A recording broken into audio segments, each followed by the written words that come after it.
Welcome students.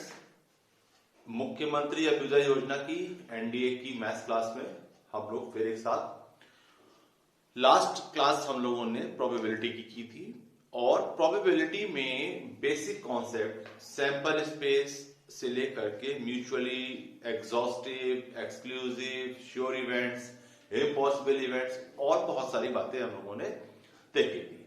Probability की जो mathematical definition थी उसकी बात करी गई थी और उस पर हमने कुछ क्वेश्चंस भी लिए थे।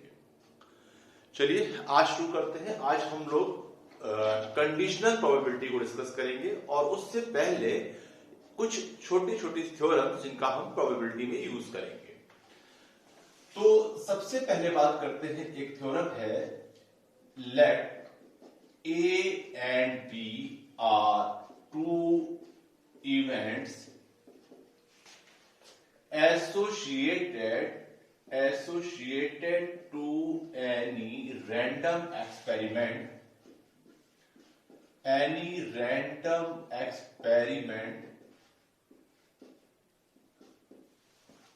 हम यहां पर इसको इसलिए बता रहे बेटा कि अभी इनका हम यूज करेंगे क्वेश्चंस में। A and B are two events associated to any random experiment having equally likely outcomes. Then probability of A union B is equal to probability of A plus probability of B minus probability of A intersection B। इसका बहुत use किया जाएगा, तो मैंने कहा पहले सबसे हम लोग इसको डिस्कस कर लें। ये है probability of A union B का केस। अगर हमारे पास इवेंट्स A एंड B इस तरीके की हों कि A और B म्यूचुअली एक्सक्लूसिव हो, म्यूचुअली एक्सक्लूसिव हम लोगों ने डिस्कस किया था। That means what? A intersection B is 5, so probability of A intersection B is 0। तो इस केस में ये आपकी जो A यूनियन B की प्रोबेबिलिटी है वो probability of A plus probability of B, अगर आपके पास इवेंट्स ऐसी हैं कि वो म्यूचुअली एक्सक्लूसिव है।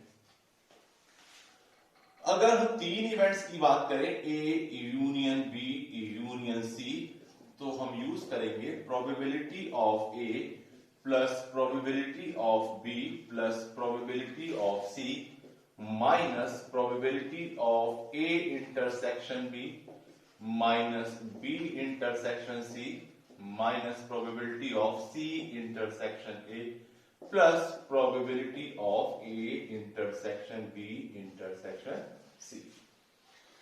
हम लोग थ्योरम की प्रूविंग में नहीं जा रहे हैं क्योंकि हमें एनडीए में क्वेश्चंस लेने हैं और वो इन पर बेस्ड डायरेक्ट मिल जाएंगे।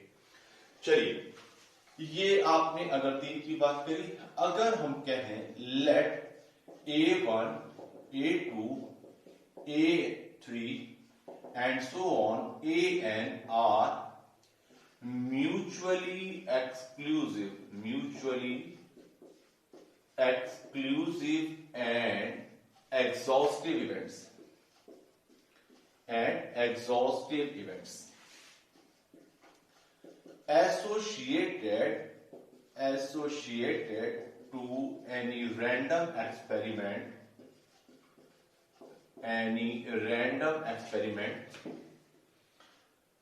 having equally likely outcomes,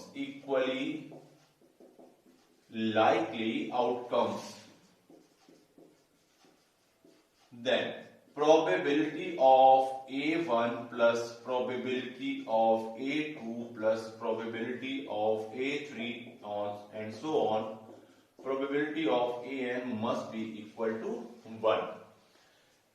क्यों भाई, ऐसा क्यों? म्यूचुअली एक्सक्लूसिव इवेंट्स आप जानते हैं, म्यूचुअली एग्जॉस्टिव इवेंट्स हमने डिस्कस करी थी कि अगर E1, E2, En आपकी कुछ इवेंट्स हैं किसी सैंपल स्पेस S के रिगार्डिंग, तो उनका union E1 union E2 union E3 and so on क्या था, सैंपल स्पेस।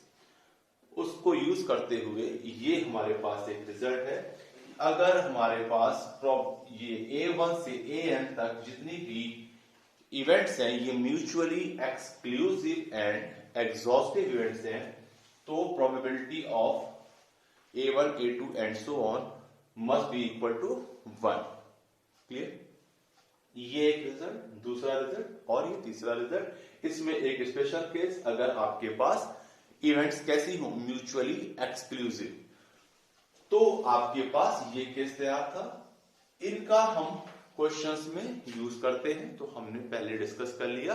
अभी हम इन पर कुछ क्वेश्चंस लेकर आपको दिखाएंगे, फिर बात करेंगे कंडीशनल प्रोबेबिलिटी की। चलिए इसको देख लें, फिर हम लोग कुछ क्वेश्चंस लेते हैं।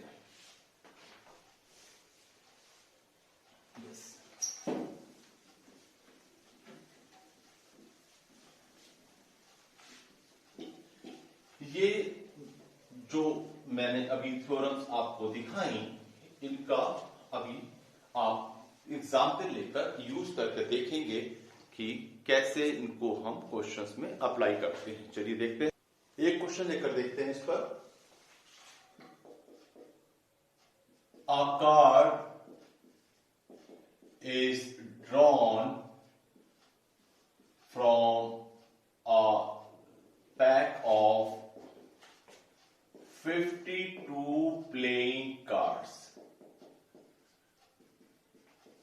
52 प्लेइंग कार्ड्स, एक कार्ड में ड्रॉ करना है। डेक ऑफ 52 भी कहते हैं, 52 playing cards.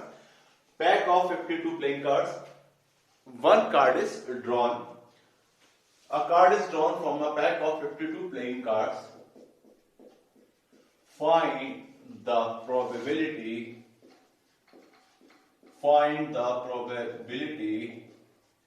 that it is a spade card और पिक्चर कार्ड। पिक्चर कार्ड या इसको कह लीजिए आप फेस कार्ड। स्पेड कार्ड और फेस कार्ड। पिक्चर में कंफ्यूजन ना हो कि आपके एज पर भी एक पिक्चर बनी होती है, हमने लिख लिया है face card.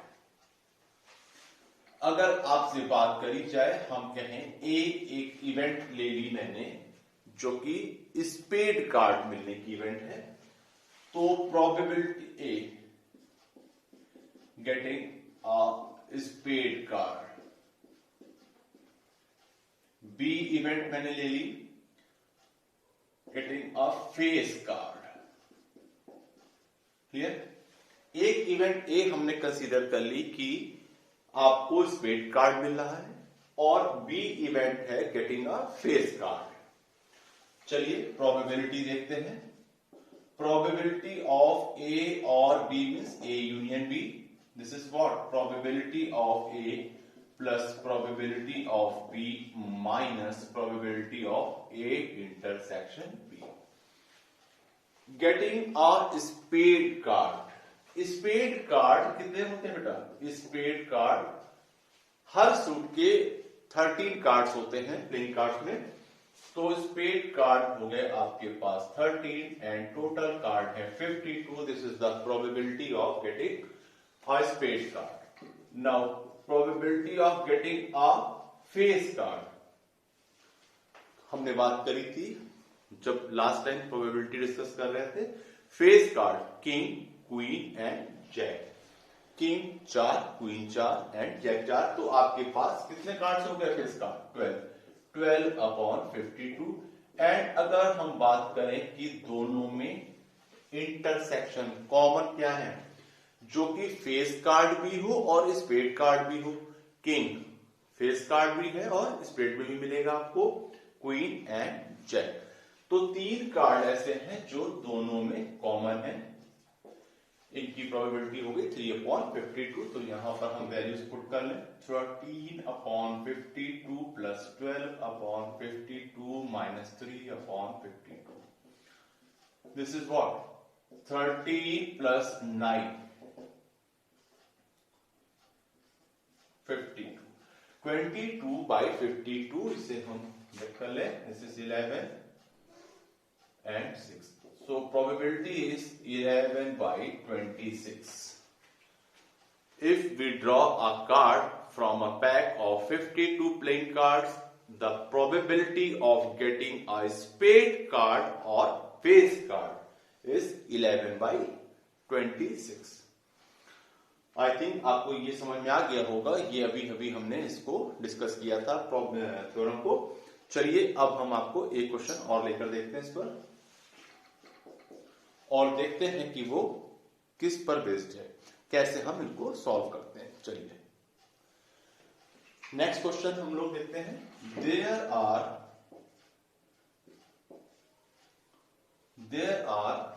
3 events E1, E2 and E3 mutually exclusive and exhaustive. There are 3 mutually exclusive and exhaustive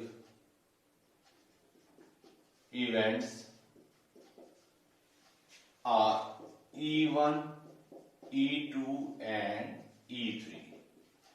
आपको 3 इवेंट्स दी हुई हैं जो कि म्यूचुअली एक्सक्लूसिव एंड एग्जॉस्टिव है किसी रैंडम एक्सपेरिमेंट में, और आपको दिया हुआ है कि the odds are 8:3.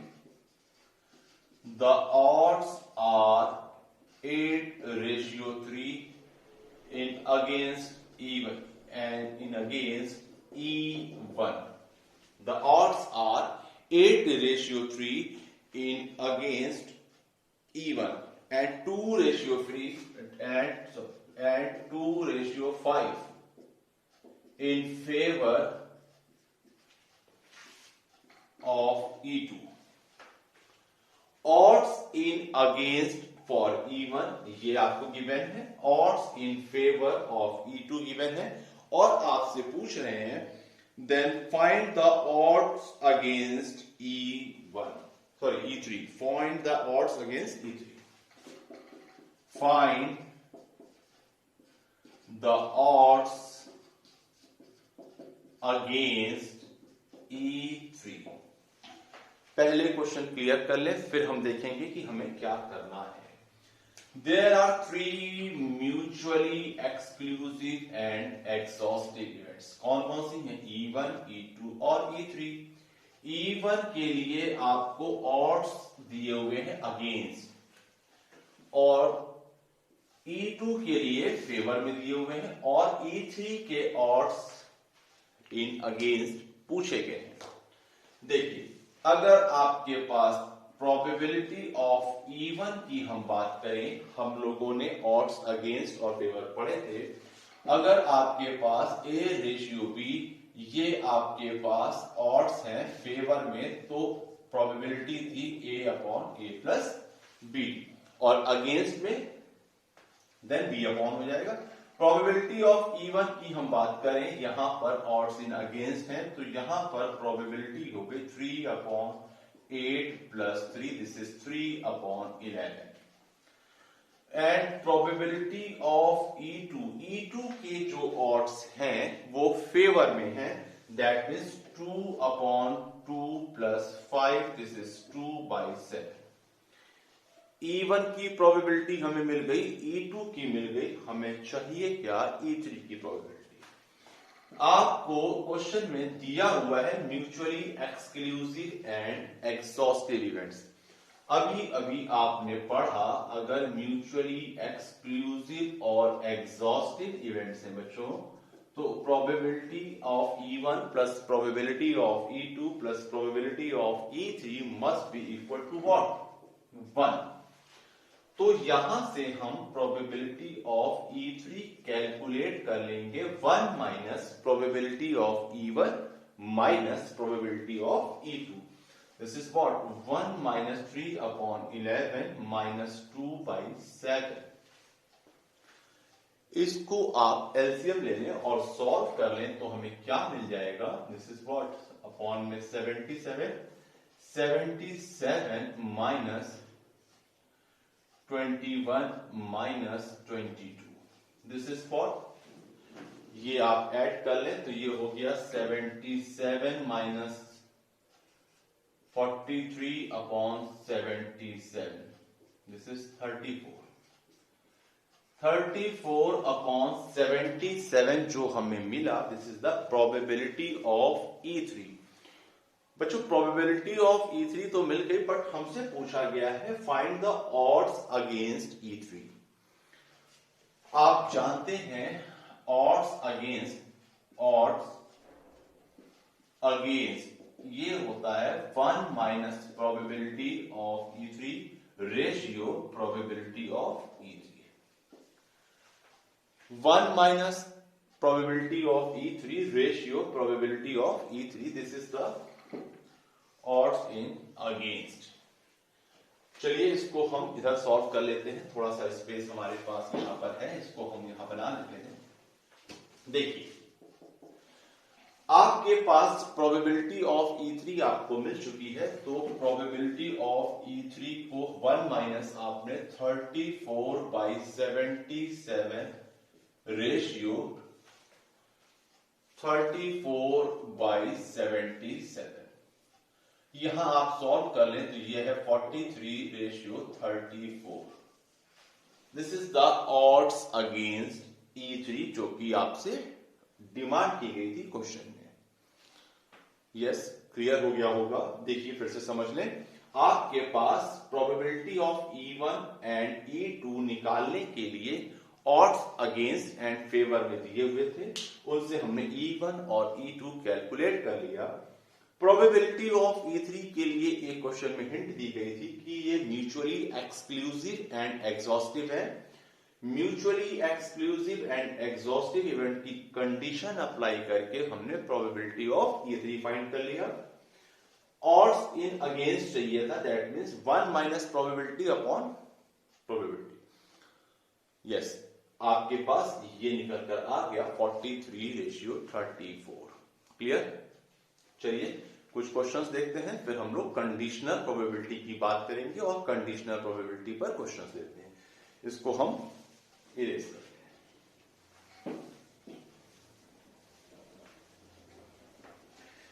ये आपने अभी जो देखा, ये हमने जो दो आपको लॉस ऑफ प्रोबेबिलिटी या थ्योरम्स समझने, उन पर बेस क्वेश्चन लेकर दिखाए बच्चों, ताकि आपको वो क्लियर हो जाए कि हमें कैसे अप्लाई करना है। चलिए अब नेक्स्ट एक क्वेश्चन लेते हैं, फिर कंडीशनल प्रोबेबिलिटी की बात करते हैं। नेक्स्ट क्वेश्चन है, a card is drawn randomly from pack of 52 playing cards, from 52 playing cards. एक कार्ड आपने ड्रॉ किया, find the probability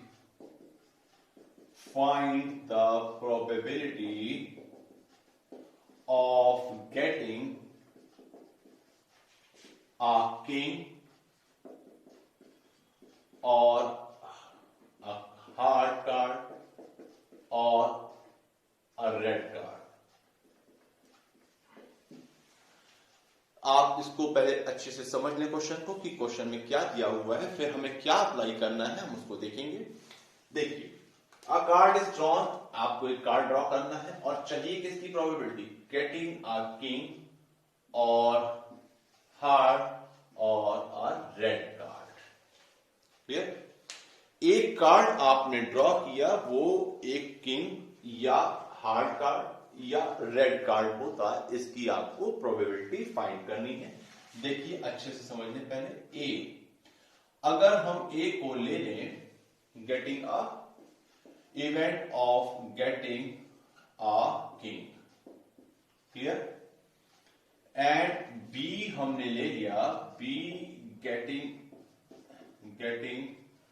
a heart, and C getting a red card,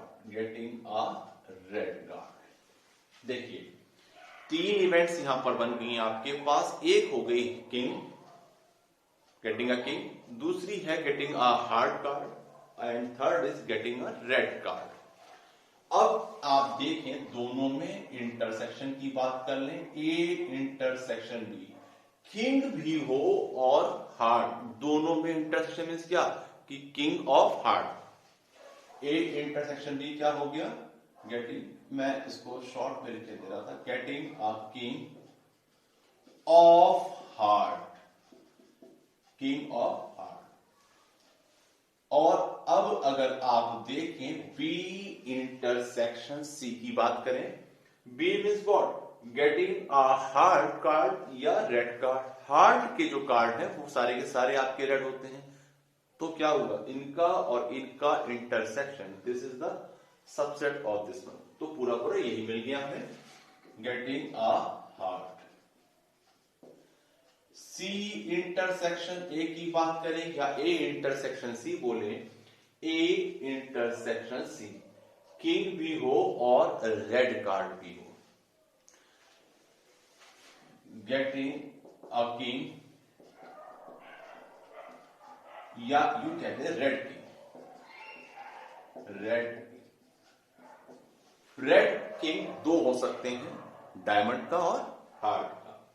अब जरा हम तीनों में कॉमन देखें, A intersection B intersection C, king भी हो, हार्ट भी हो एंड रेड कार्ड भी हो, दैट इज व्हाट, सिंगल एक event I, king of heart, getting a king of heart, this is the A intersection B intersection C. अब जरा आप इन सब की वैल्यूज देख लें, probability of A getting a king, king playing cards में 4 किंग है हमारे पास, तो 4/52, this is 1/13। And probability of B की बात करिए, गेटिंग अ हार्ड, हार्ड के आपके पास 13 कार्ड्स होते हैं, 13/52, this is 1/4। And probability of C, या आप इसको सॉल्व ना भी करें, हमें लास्ट में एलसीएम लेने में आसानी रहेगी, तो probability of C getting a red card, red card आपके पास 26 होते हैं, 26/52। अब जरा इनकी प्रोबेबिलिटी देख ली जाए, probability of A intersection B, probability of A intersection B, A intersection B means what, king of heart, heart के कितने किंग होते हैं, ओनली वन, दैट मींस 1/52।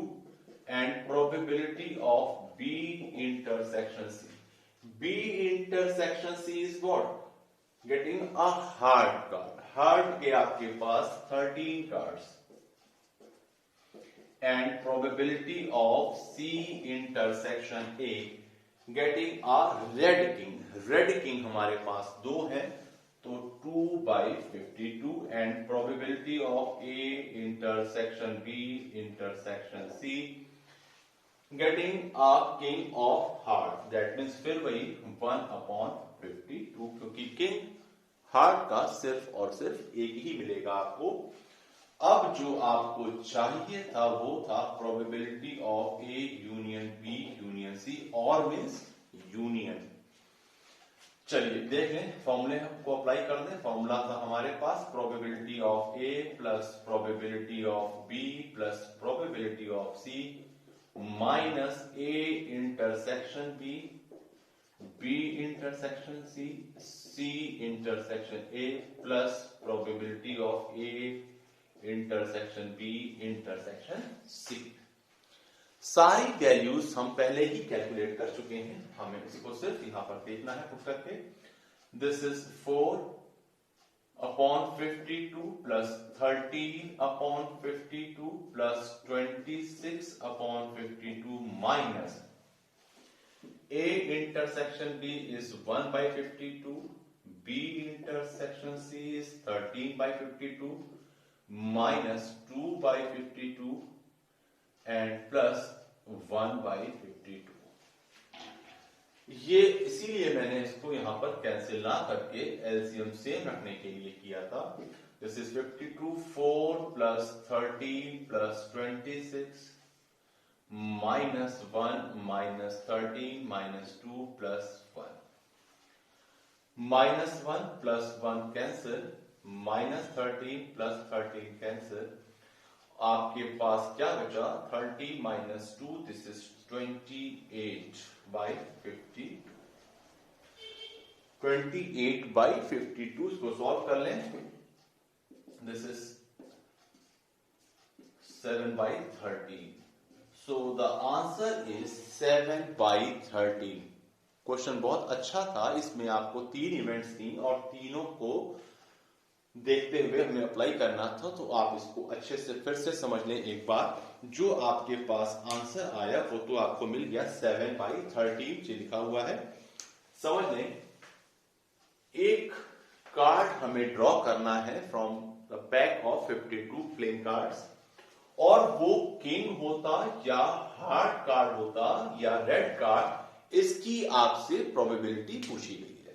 देखिए ए हमने ले लिया था किंग, बी इवेंट थी getting a heart card and C getting a red card. A intersection B को देखा, B intersection C intersection A और तीनों का इंटरसेक्शन क्या इवेंट हो सकती थी वो लिखी, उसके अकॉर्डिंग हमने उनकी प्रोबेबिलिटीज कैलकुलेट करी और जो आपने एक थ्योरम या लॉ पढ़ा था प्रोबेबिलिटी का उसको अप्लाई किया और हमारे पास आंसर मिल गया।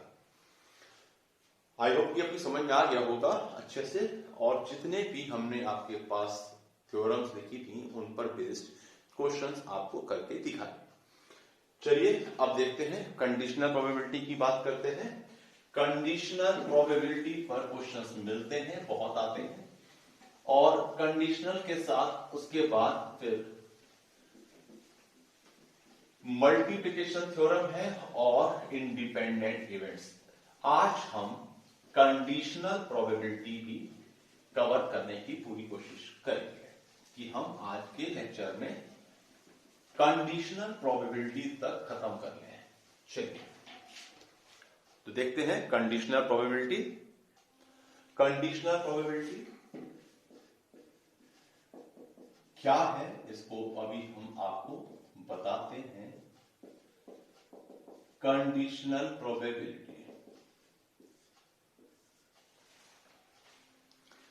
हिंदी में इसको कहते हैं साप्रतिबंध प्रायिकता।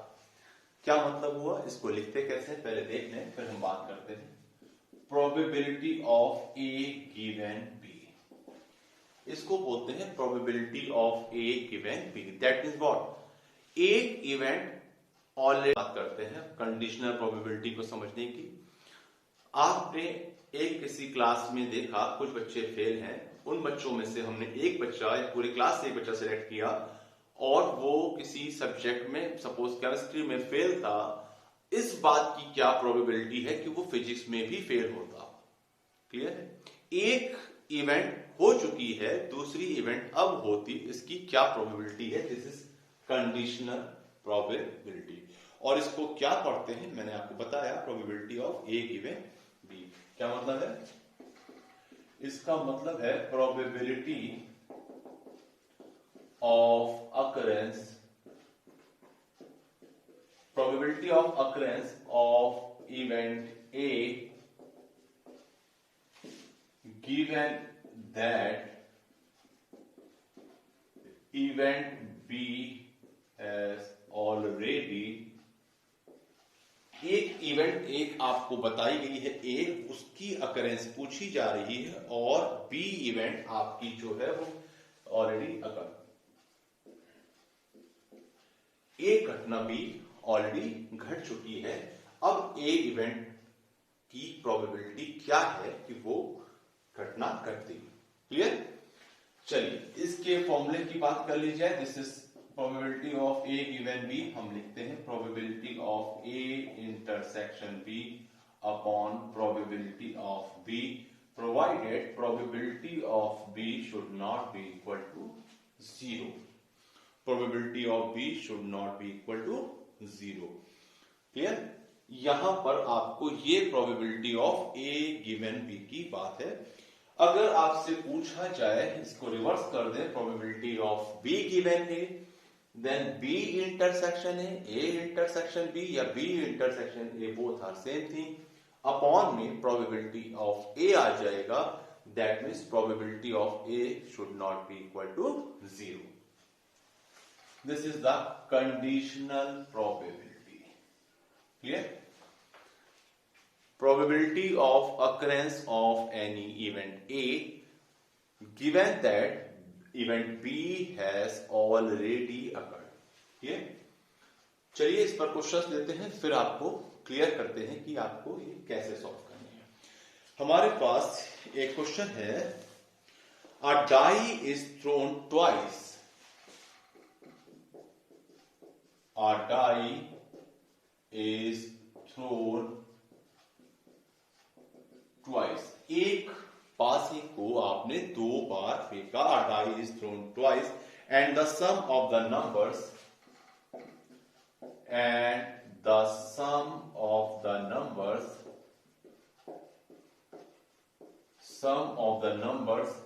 जो आपके दोनों डाइस पे नंबर्स आए उनका सम जो है वो दिया हुआ है, is observed to be 7, is observed to be 7। Clear? ये ऑब्जर्व कर लिया गया, दैट मीन्स ये इवेंट हो चुकी है। और कह रहे हैं what is the conditional probability that number 2 has appeared at least one. What is the conditional probability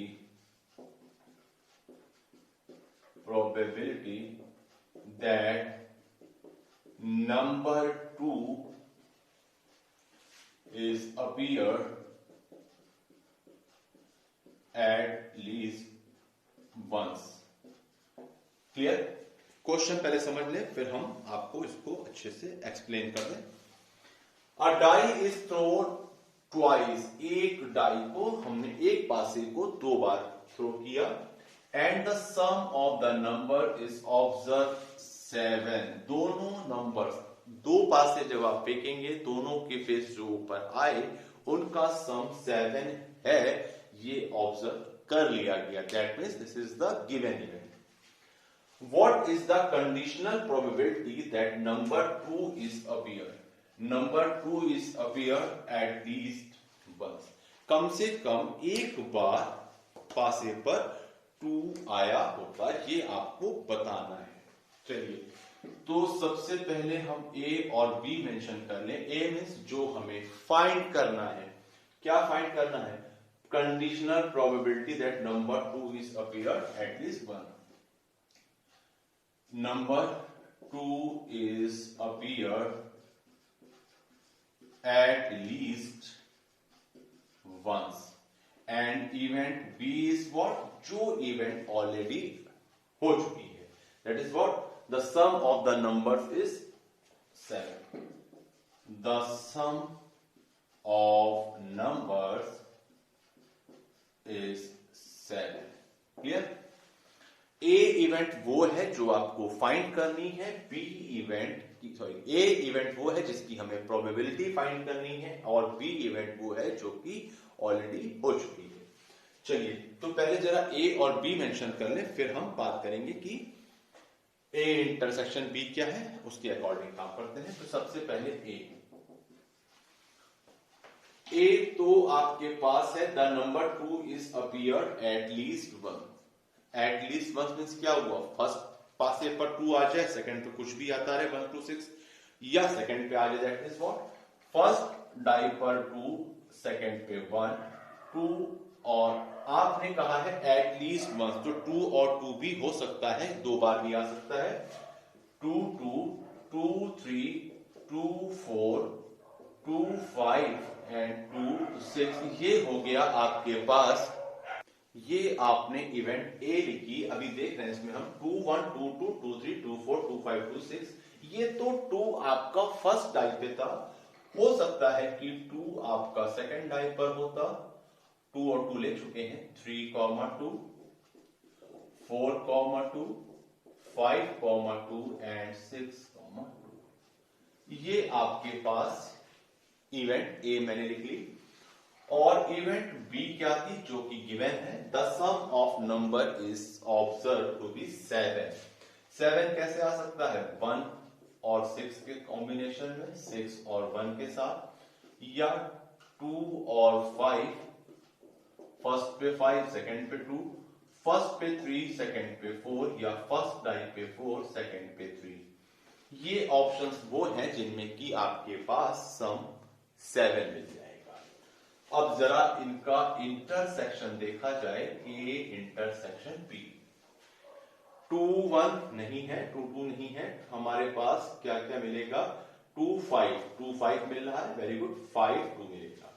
तो जो ए इंटरसेक्शन बी है, दिस इज 2, 5 एंड 5, 2।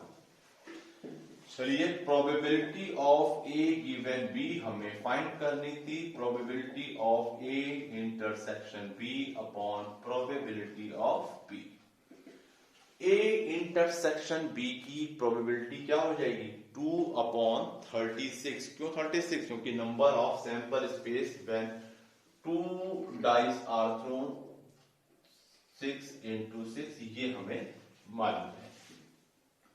तो 2/36 upon probability of B 1 2 3 4 5 6, 6/36, this is 2/6, or you can say 1/3.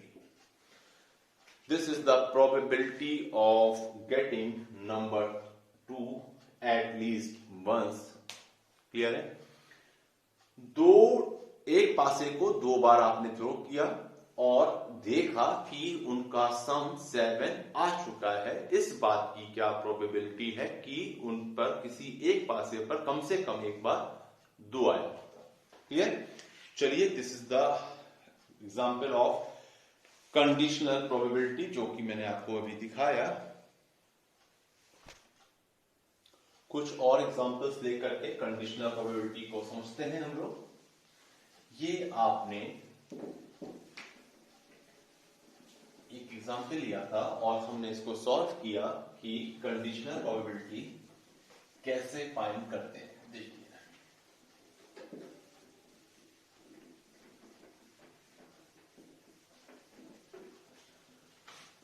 ये एक example था conditional probability का, और अब कुछ क्वेश्चंस और लेंगे हम लोग और देखते हैं कि कंडीशनल प्रोबेबिलिटी कैसे फाइंड करते हैं जब क्वेश्चंस डिफरेंट है हमारा।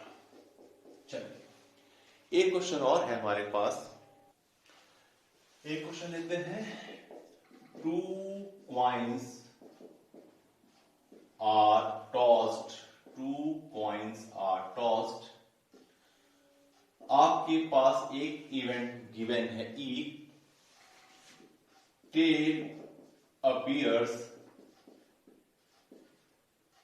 at least once, tail appears at least on one coin, at least on one coin, and F is head appears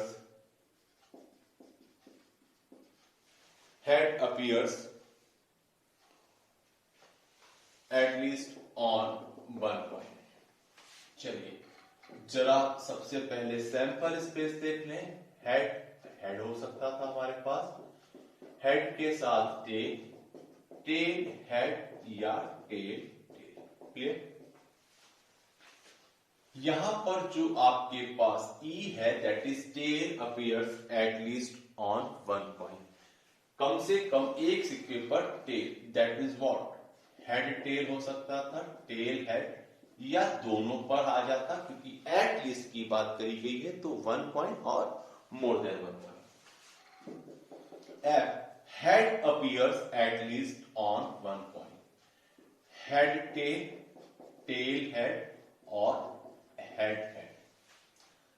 ये हमने ई और एफ मेंशन कर ली। आपसे पूछा गया है क्वेश्चन में कि probability of E given F क्या होगी। चलिए, probability of E given F is what? Probability of E intersection F upon probability of F. E intersection F हमारे पास दोनों में क्या है? Head tail and tail head. So probability of E intersection is 2, E intersection F is 2/4 upon probability of f is 3/4. This is 2/3. This is the answer for given problem. Clear है? दो coins हमने toss किए, कम से कम एक coin पर tell होता ई है और एफ है, कम से कम एक कॉइन पर हेड होता, तो आपके पास ई गिवन एफ की प्रोबेबिलिटी क्या होगी? This is 2/3। क्लियर? एक क्वेश्चन और लेते हैं। इस तरह से धीरे धीरे क्वेश्चंस को हम अब डिफरेंट फॉर्म में ले जाएंगे कि अभी तो बिल्कुल बेसिक क्वेश्चंस कर रहे थे, अब थोड़ा सा जिसमें कि आपको देखना पड़े कि क्या करना है। चलिए देखते हैं। टू इंटीजर्स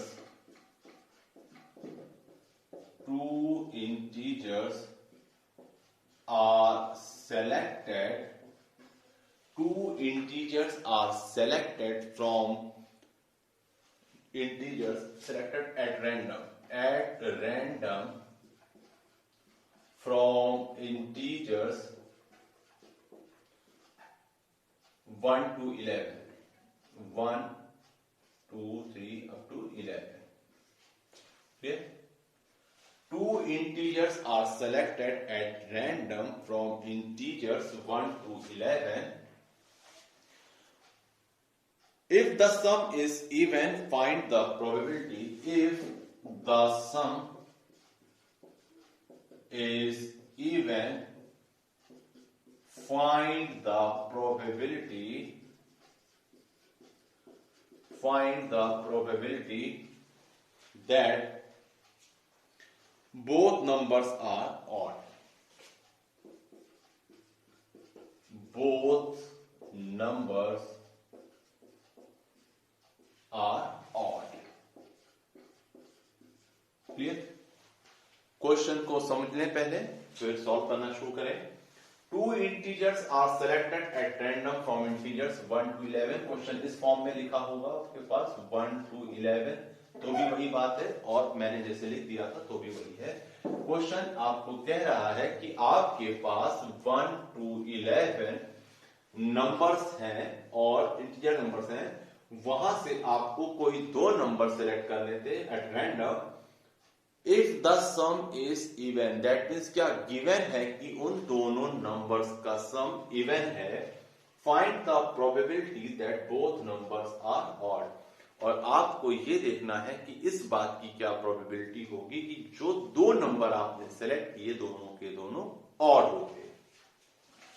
सबसे पहले तो जरा ए और बी या ई और एफ जो आप लिखना चाहें लिखकर मेंशन कर लें। ई इवेंट हमने ले ली जो आपको फाइंड करनी है।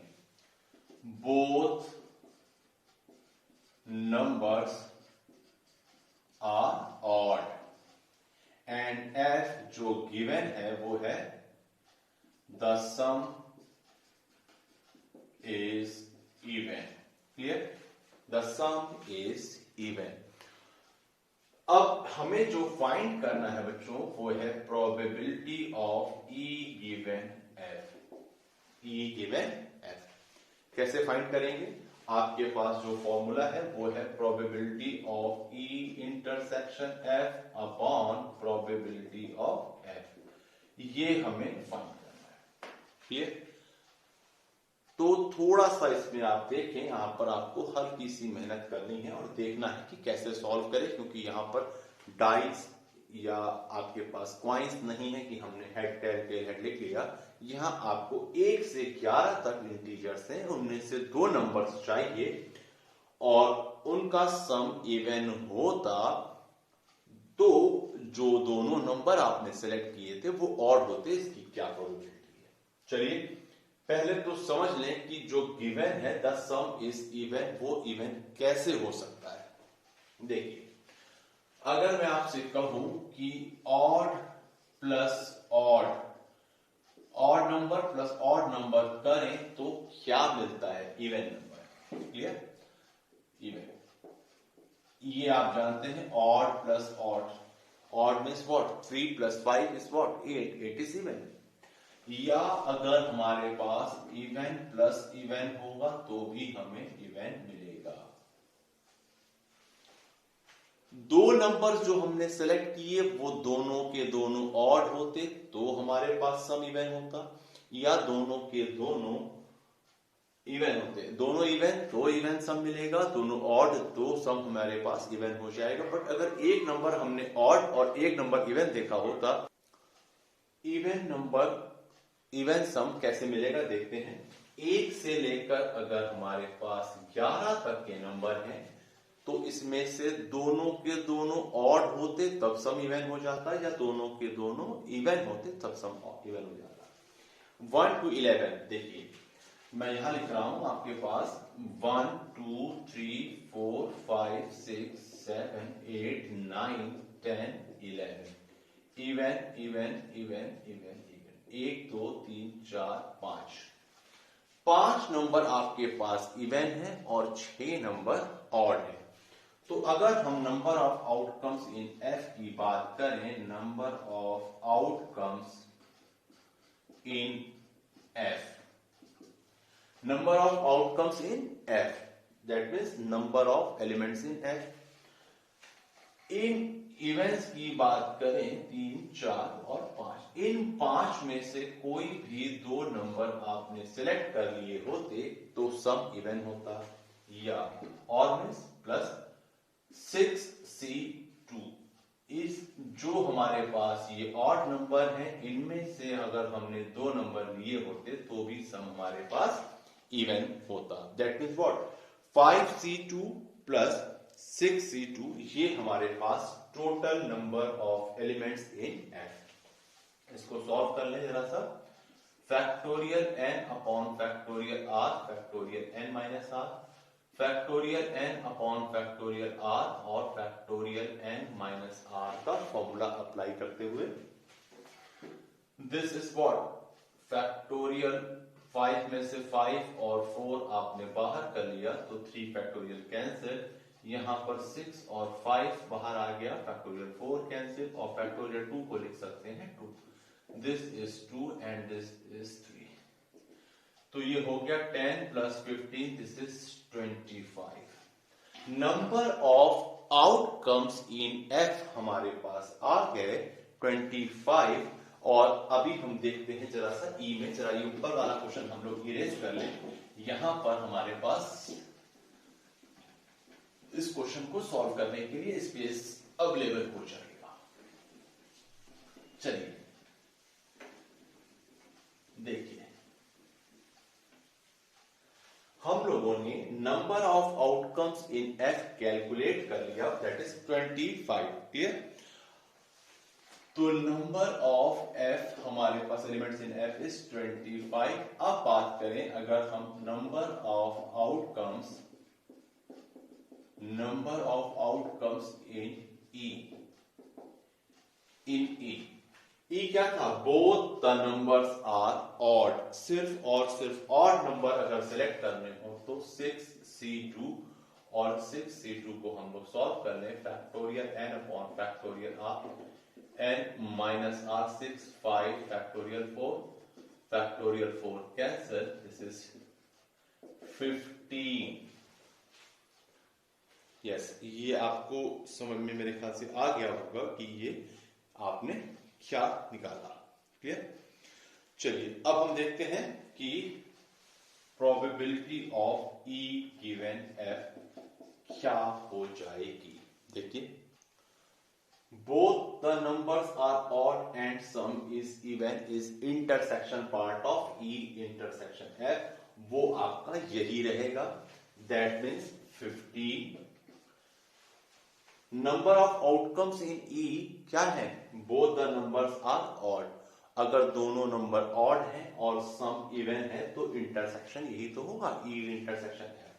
एंड अपॉन में आपके पास सम इज इवन हम कैलकुलेट कर चुके हैं, दिस इज 25।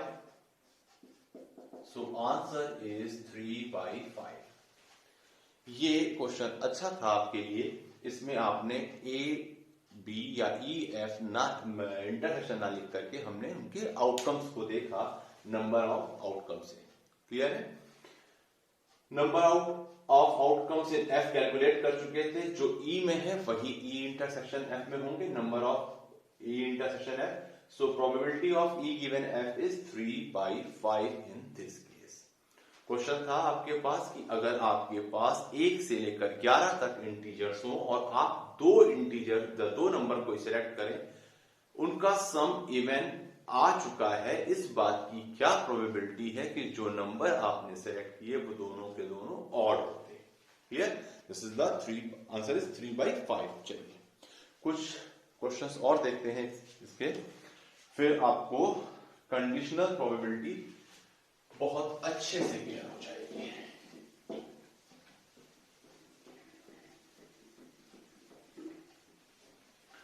ये बेटा क्वेश्चन जो था ये किसी पेपर से था, मैंने अभी देखा था और इसीलिए मैंने आपको ये रेफर किया कराने के लिए।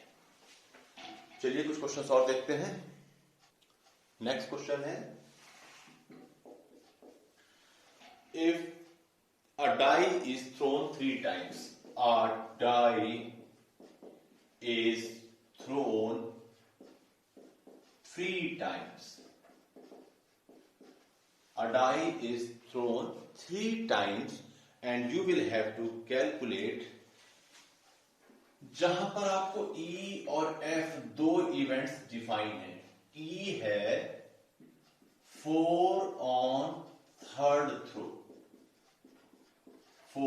Number 4 on third throw, and B या F इवेंट है आपके पास 6 on first and 5 on second throw। Clear? आपके पास E गिवन है कि 4 on third throw and F is 6 on first and 5 on the second throw, and you will have to calculate probability of E given F। चलिए इस question को समझते हैं।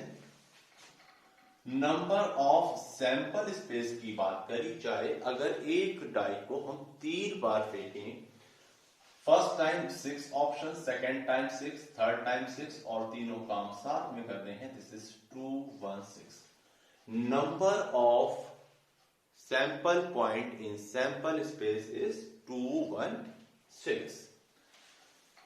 ई event अगर आप देखें, मैं आपको पहले समझा दूं फिर लिख कर भी दिखा दूंगा कि ई इवेंट कह रहे थे आपने मान लीजिए 3 बार थ्रो किया तो लास्ट वाले पर तो 4 ही चाहिए आपको, थर्ड थ्रो पे 4, फर्स्ट एंड सेकंड थ्रो पर कुछ भी हो सकता है। तो फर्स्ट थ्रो में 6 ऑप्शन एंड सेकंड में 6 ऑप्शन और यहां तो ओनली 1 ऑप्शन, तो टोटल 36 आउटकम्स होंगे आपके पास ई में। क्लियर? मैं आपको लिखकर भी दिखा रहा हूं। 1 1 4 हो सकता था, 1 2 4 and so on, 1 6 4। Similar way में 2 1 4, 2 2 4 एंड सो ऑन, 2 6 4 और 6 1 4, 6 2 4 एंड 6 6 4। ये आपको मेंशन करने की जरूरत नहीं है, ये मैंने सिर्फ आपको दिखाया कि कोई कंफ्यूजन ना रह जाए। अदरवाइज आप डायरेक्टली आउटकम्स उसमें देख सकते थे। हम सिर्फ और सिर्फ इंटरसेक्शन लिखते तो इतना हमारा टाइम बच जाता। F क्या है? 6 on first and 5 on second throw। 6 on first and 5 on second, ये फिक्स है, यहां पर 1 हो सकता था। 6 5 के साथ 2, 6 5 3, 6 5 4, 6 5 5, 6 5 6। क्लियर? ये आपके पास इवेंट F है, यहां पर 1 2 3 4 5 6। Number of outcomes in F is 6। अब जरा ई इंटरसेक्शन एफ आप देखें, ई इवेंट वो थी जिसमें कि थर्ड डाई पर आपको 4 ही चाहिए था, तो वो होगा जिसमें सिर्फ और सिर्फ लास्ट में 4 हो, तो एक ही ऑप्शन है, that is 6, 5, 4. Clear? Now, probability of E given F is probability of E intersection F upon probability of F. Probability of E intersection F is 1 upon 216 whole upon probability of F 1, 2, 3, 4, 5, 6, that is 6 upon 216, this is 1 by 6. Clear है? जल्दी solve करने के लिए आप देख सकते हैं कि number of sample point in sample space आपका कैंसिल ही हो जाता है बार बार, तो आप number of elements in E intersection F देख लें और number of elements in F, तो भी आपका काम चल जाता है. चलिए, ये एक और क्वेश्चन था जिसमें कि आपने कंडीशनल प्रोबेबिलिटी अप्लाई करी. कुछ क्वेश्चन और देखते हैं, फिर हम बात करेंगे इंडिपेंडेंट इवेंट्स की. इंडिपेंडेंट इवेंट्स, और उससे पहले multiplication theorem on probability. Multiplication theorem बच्चों इसी से ही रिलेटेड है. यहीं पर मैं अभी आपको इसके बाद क्लियर कर देता हूं कि मल्टीप्लिकेशन थ्योरम क्या है. पहले एक क्वेश्चन और कंडीशनल प्रोबेबिलिटी पर, फिर independent events and then multiplication theorem. चलिए एक क्वेश्चन और लेते हैं, फिर हम लोग देखें. एक क्वेश्चन और. A red die and a black die, दो आपके पासे हैं, एक रेड कलर का और दूसरा ब्लैक कलर का. रोल्ड, वो आपने एक साथ फेंके, रोल किए, और आपसे जो पूछा गया है वो है find the probability that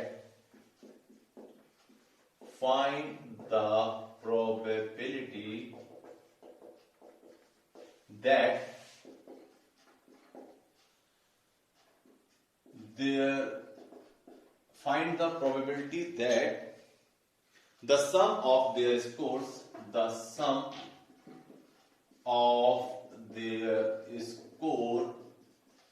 is 8. Find the probability that the sum of their score is 8, given that at least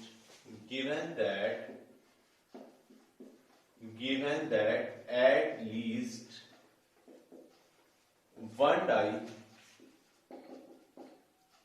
die shows 3 or 4.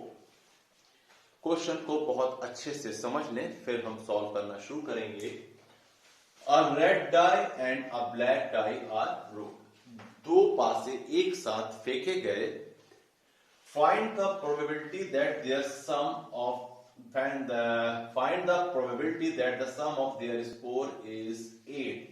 That means दोनों पासों पर जो ऊपर के फेस पे आया उनका सम 8 होता. इसकी क्या प्रोबेबिलिटी है?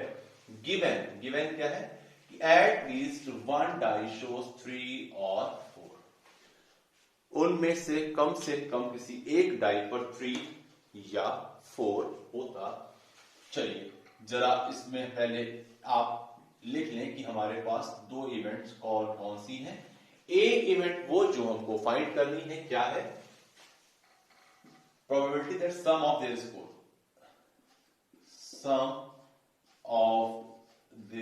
Score is 8.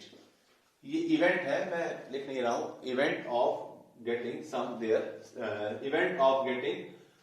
Of their score is 8. And B is what? B is at least one die shows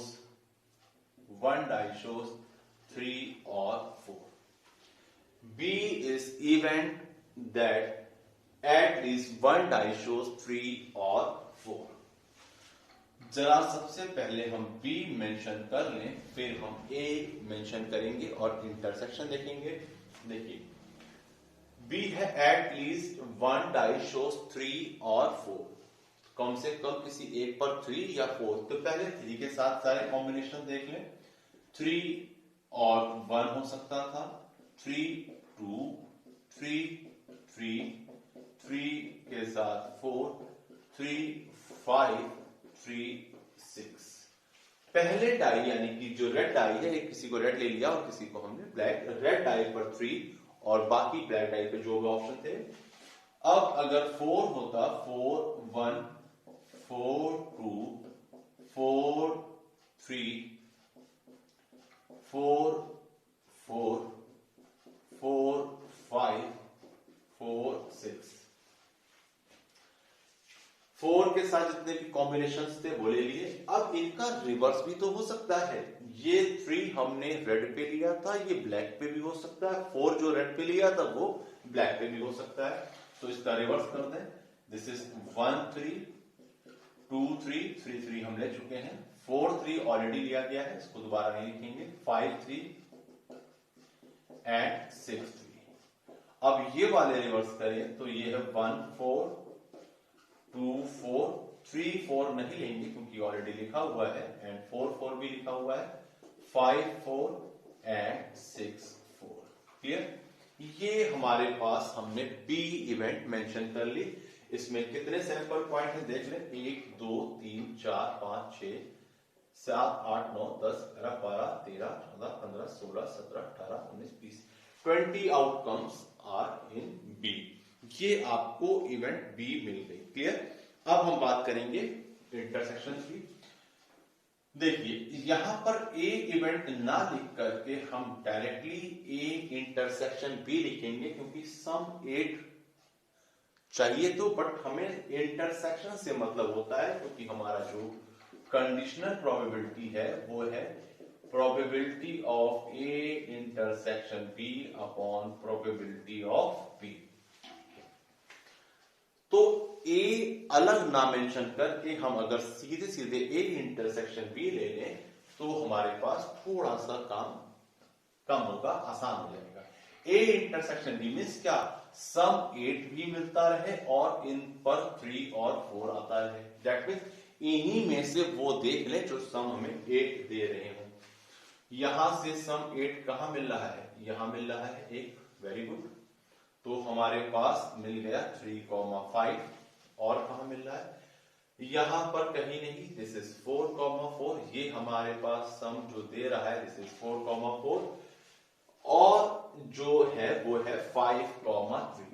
5,3। Clear? ये वो ऑप्शंस हैं जो सम 8 भी है और किसी एक डाई पर 3 और 4 आया हुआ है। That means A intersection B. अब आपके पास probability of A given B की बात कर ली जाए। नंबर ऑफ सैंपल पॉइंट यहां पर 3 है और अपॉन में 36 होल अपॉन बी। बी में अभी आपने काउंट किए थे 20 upon 36। This is cancel 3/20। This is the answer. Probability of getting sum 8 given that at least one die shows 3 or 4. ये आपने कंडीशनल प्रोबेबिलिटी फाइंड करी। क्वेश्चन क्या था? क्वेश्चन में था कि आपके पास 2 कलर के पासे हैं, रेड एंड ब्लैक। आपने थ्रो किया और आपको बताना है कि what is the probability that their sum is 8 given that at least one die shows 3 और 4। क्लियर?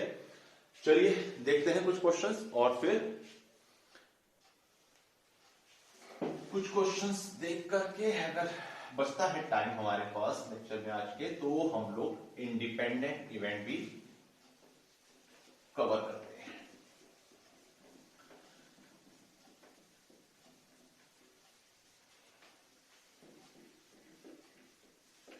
ये आपने कंडीशनल प्रोबेबिलिटी पर क्वेश्चंस काफी देख लिए हैं और अभी हम बात करते हैं मल्टीप्लिकेशन थ्योरम की। चलिए मल्टीप्लिकेशन थ्योरम देख लेते हैं जल्दी से और इंडिपेंडेंट इवेंट्स भी। मल्टीप्लिकेशन थ्योरम, मल्टीप्लिकेशन थ्योरम क्या कहती है? अभी आपने कंडीशनल प्रोबेबिलिटी देखी, उसी से रिलेटेड है बच्चों। Probability of A intersection B. Intersection means A and B, this is the multiplication theorem. तो अभी आपने probability of A given B देखा था। Probability of A given B क्या था? प्रोबेबिलिटी ऑफ ए गिवन था probability of A intersection B upon probability of B. तो ये हो जाएगा probability of B into probability of A given B. This is the multiplication theorem. Clear? इसको आप, अगर हम सिर्फ एनडीए के सिलेबस की बात करें पर्पस में, तो इसको आप अगर हम छोटा सा एक ट्रिक निकाल लें और उससे सॉल्व करें तो भी हो जाएगा। इसको आप एंड मींस क्या करते हैं? मल्टीप्लाई। देखते हैं क्वेश्चंस और मल्टीप्लिकेशन थ्योरम पर क्वेश्चन देखते हैं। चलिए एक क्वेश्चन लेने से पहले हम म्यूचुअली इंडिपेंडेंट इवेंट भी समझ लें। Mutually independent events, mutually independent events. अगर हमारे पास कोई दो इवेंट है A and B associated to any random experiment, A and B are events associated to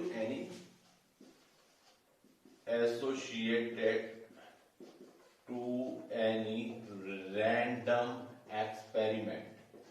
Clear? A and B are two events. वो events ऐसी हों कि probability of A given B is equal to probability of A मिल जाए, provided probability of B is not equal to 0, or you can say probability of B given A, हमें probability of B मिल जाए provided probability of A is not equal to 0। जरा यहां से देखें, probability of A given B, अभी आपने कहा था probability of A intersection B upon probability of B, this is probability of A, or you can say probability of A intersection B is probability of A into probability of B. This is the condition for mutually independent events. Questions होंगे, हमें questions में पूछा जाएगा कि ये independent events हैं या नहीं। अगर ये केस सेटिस्फाई हो जाएगा that means ये independent events, otherwise not। बहुत सिंपल है, A इंटरसेक्शन B आप कैलकुलेट कर लेंगे और probability of A probability of B के इक्वल अगर मल्टीप्लाई में आ रहा है that means mutually independent events. एक इस पर हम आपको क्वेश्चन लेकर दिखाते हैं तो आपको ये और अच्छे से क्लियर हो जाएगा।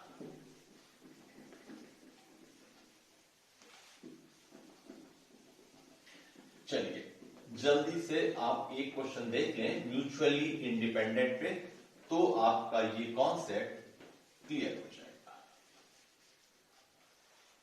यस, एक क्वेश्चन है बेटा कि अगर आपसे कहा जाए a card is drawn from 52 playing cards, A card is drawn at random। ये आपको मिलेगा ही मिलेगा कि हमारे जो एक्सपेरिमेंट हैं वो कैसे हैं? Random experiment. A card is drawn from a random from 52 playing cards, और आपके पास दो अलग अलग इवेंट्स हैं। ए इवेंट है कि spade card is drawn, spade card is drawn, and B event है and ace is drawn, and ace is drawn। A और B दो इवेंट्स आपको गिवन है। Event A